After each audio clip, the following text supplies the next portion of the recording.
Hello class, today I'm going to configure and verify SSH on a switch through Packet Tracer. But what is the SSH? SSH or Secure Shell Protocol is a protocol that provides a secure remote access connection to network devices. Communication between the client and server in SSH is encrypted. We have two versions of SSH, version 1 and version 2. When we talk about the remote access protocol, maybe you have heard about the Telnet. This is the old protocol that uses unsecure plain text transmission of both the login authentication, username and password, and data transmitted between two nodes. So SSH should be replaced Telnet for management connections. SSH provides security for remote connections by providing a strong encryption when a device is authenticated. It means it asks for username and password, and also for the transmitted data between the communicating devices. SSH is assigned to TCP port 22, and Telnet is assigned to TCP port 23. As Telnet delivers the username and password in plain text, an attacker can monitor packets using Wireshark, and the string can be targeted to capture the username and password.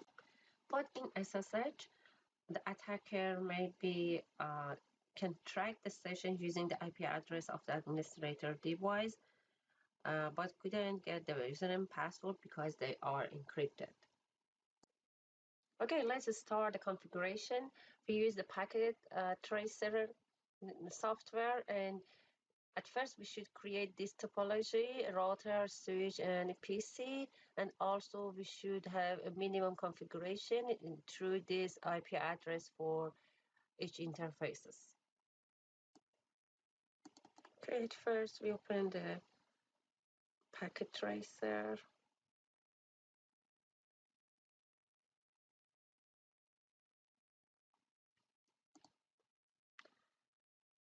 I need a router, a switch, and a PC. Connect the router to the switch and the switch to the PC. Okay, so let's give a IP address to this interface to start enable. This is a common interface of router in Cisco, so maybe you are not very familiar with some commands, but it's not any problem. But just I want you get familiar how we can have a SSH session. Config T interface G0. Now I want to give an IP address 72 16 255. The subnet mask 5520. Good, and no shot to make up, and you can see it just make to green after this. Okay, now let's pick IP address on PC computer 172.16.99. I give 3 to this, and the subnet mask to be consistent should be 255. Good. And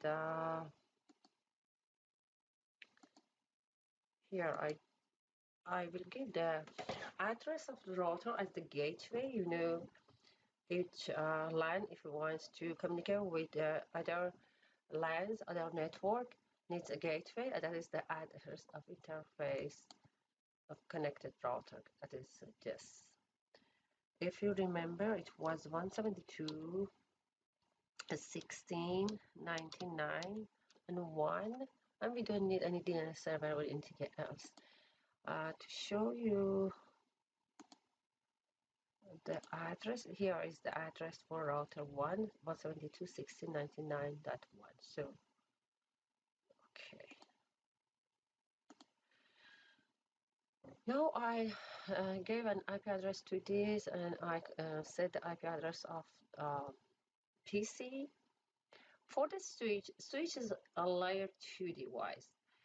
Originally, it doesn't need any IP address, but if we want to have remote access on the LAN, it should have an IP address.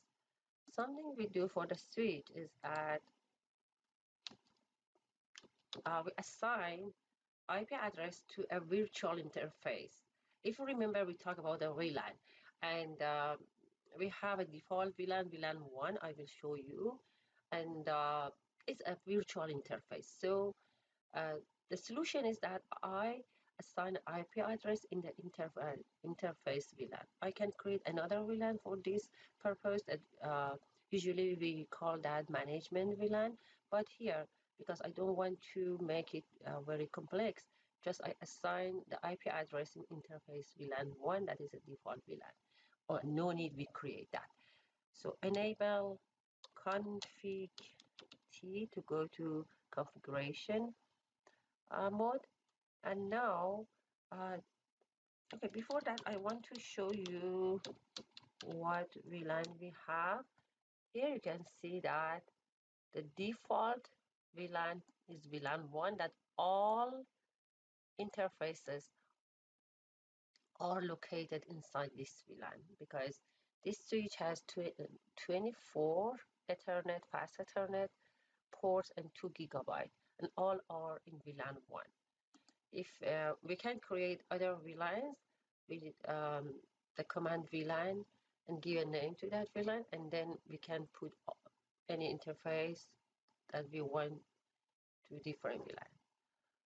Okay, so it's another thing I want to show you is do show IP brief.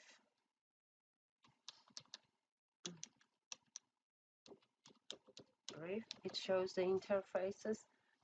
Here you can see all interfaces.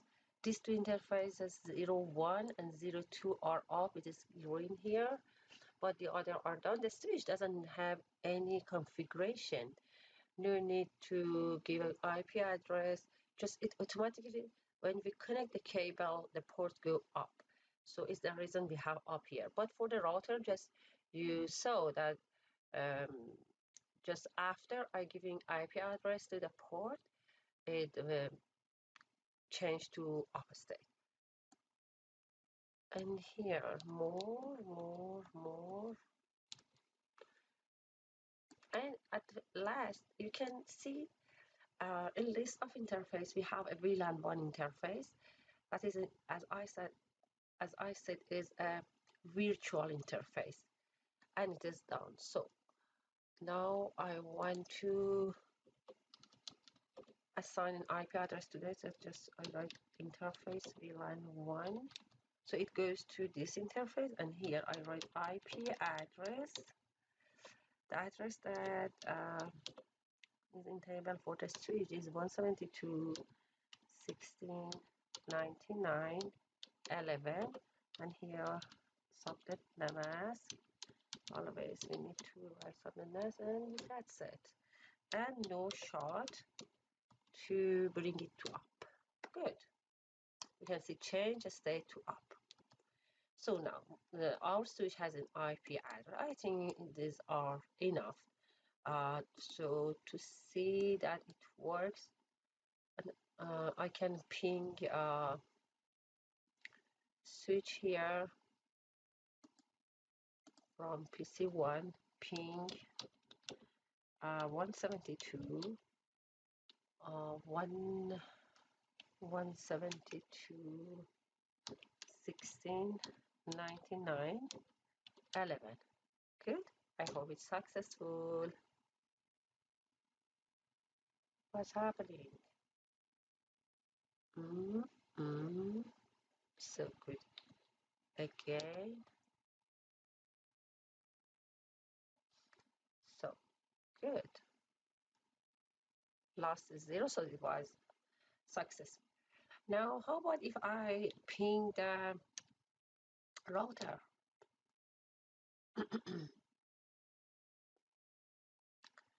Yes, so it can ping the router also from the PC.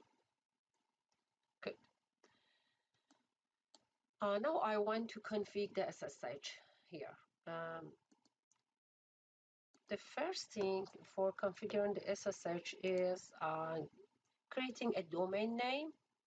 We need a domain name and switch belongs to this domain.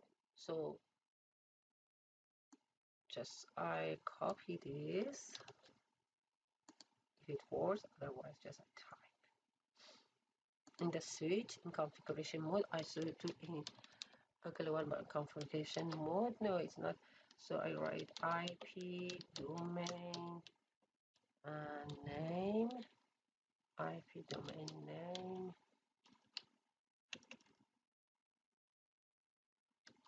netseclab.com. Good. I create a domain name networksecurity.lab.com. So we have that here. What is the next step? The next step is uh, creating a user database entry because when we want to log in SSH, it needs some credentials. So I create this with this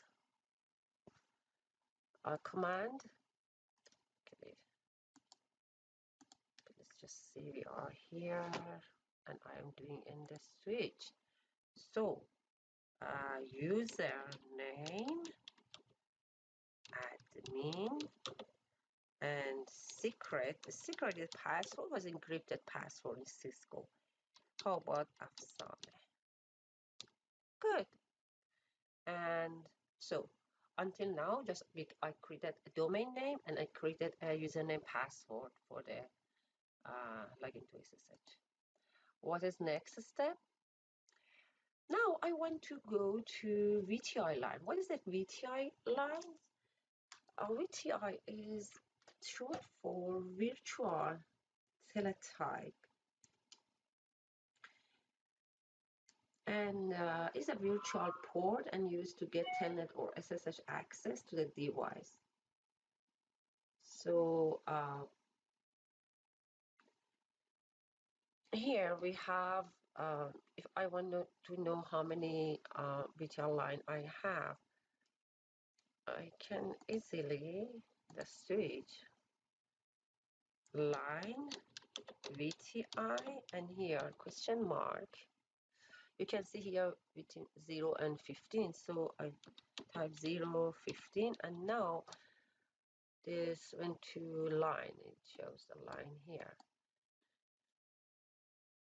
Something I want to do is that just I want to don't allow to telnet because telnet is not safe. So I write transport input. If here I write all, it means you can permit to all telnet anything, any remote access, telnet or SSH. Transport all of them. But if I just write SSH, it means it doesn't allow the telnet make a connection. So this, and then login local. We should issue this command here when we are online. I mean this line, the VTI lines. It means it uses the local database, the user and password I create, and exit. Just return it to the global configuration mode. Next step. Now, you know SSH uses the encryption. So for the encryption, we need a crypto key. And the algorithm that it uses is RSA algorithm. What is RSA? RSA is a system employed to create the encrypted message in which the key used for encryption is different from that used to decrypt. And RSA is employed in all situations that require security, such as the use of cash payment, password of email in digital encryption, and it is the most well-known algorithm for asymmetric encryption. To create a key, just it's enough to type crypto key generate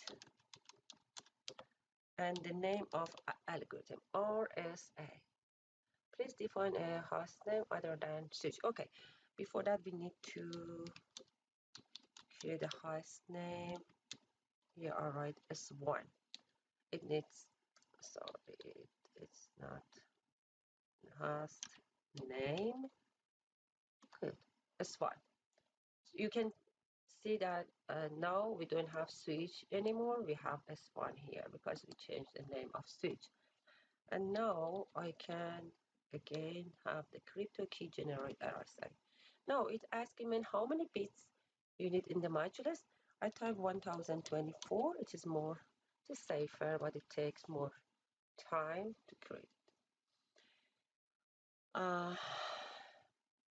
Okay, generating 1025-bit RSA, and it is not exportable. Next. Now I use the show IPSSH. Do show IPSSH. Yeah, it uses version is 1. We have 2 version. The version 1 has some flaws. Authentication timeout is 120 and authentication retries is 3. 3 times can retry for the login and password. Okay, so it's verifying the SSH. If I want to change something, I can, for example, change the timeout from 120 to 75 by typing just IPSSH timeout 75 or IPSSH authentication retries 2. It changed the default values. No need we do that. Them. And now, okay, so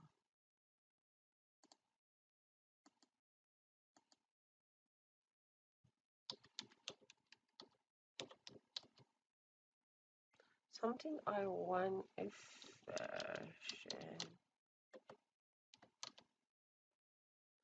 I want to use the version 2. Just I change the version because version 2 is more secure. And now I want to open an SSH section to S1, and I should use this. So I configure the SSH on switch. Now I go to my PC. Just I open this if I want my PC is here. So I go to here, and here I type SSH-L. Yeah, the username was admin, and then the address of the switch, that is 172.16.99 and 11. Okay, I saw the password, and password was Afsane. No, Afsane.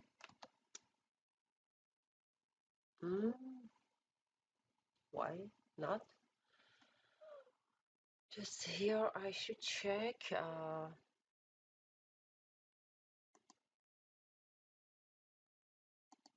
In the switch configuration, username I forgot about the S, Afane. It is Afane. So Afane.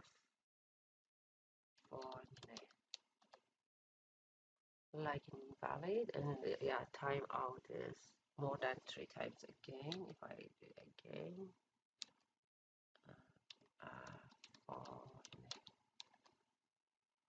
now it's correct and it goes to S1. You can see now I am on the switch. I can enable the switch. Okay, another thing is that if you want to use SSH, you should create a password for the switch. So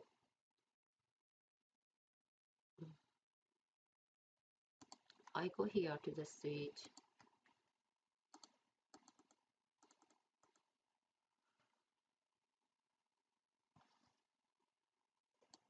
So I just write enable password Cisco, uh, and then I come back to the PC, and here, yeah, I give this password,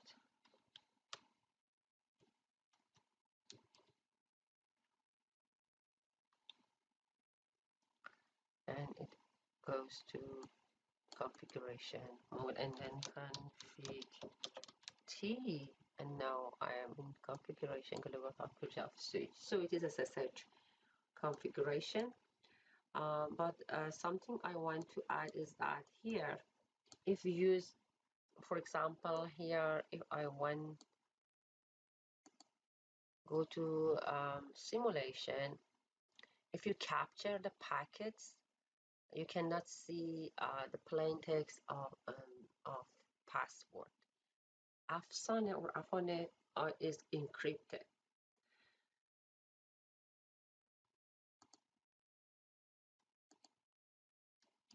But if we use the telnet, you can see here, I bring this SSH packets. All SSH packets are encrypted data, have encrypted data. But if I use the telnet, you will see that it comes in plain text. Because it's very long, I don't want to make it longer, the presentation. Otherwise, I can configure a telnet and show you how the telnet just deliver username and password in plain text. It's very simple to catch the password with having the IP address of administrator or the person, just the computer that has the credentials. Okay, thank you so much. It was the SSH, and as I said, a secure shell for communication, and no need to use more from telnet, and also FTP, something like that. And please be aware, if you are an administrator or a security engineer, or administrator, you should um, just close the port of telnet, and in addition you should don't let with a command of transmit input SSH, don't let any connection of telnet establish with your server or device. Thank you so much.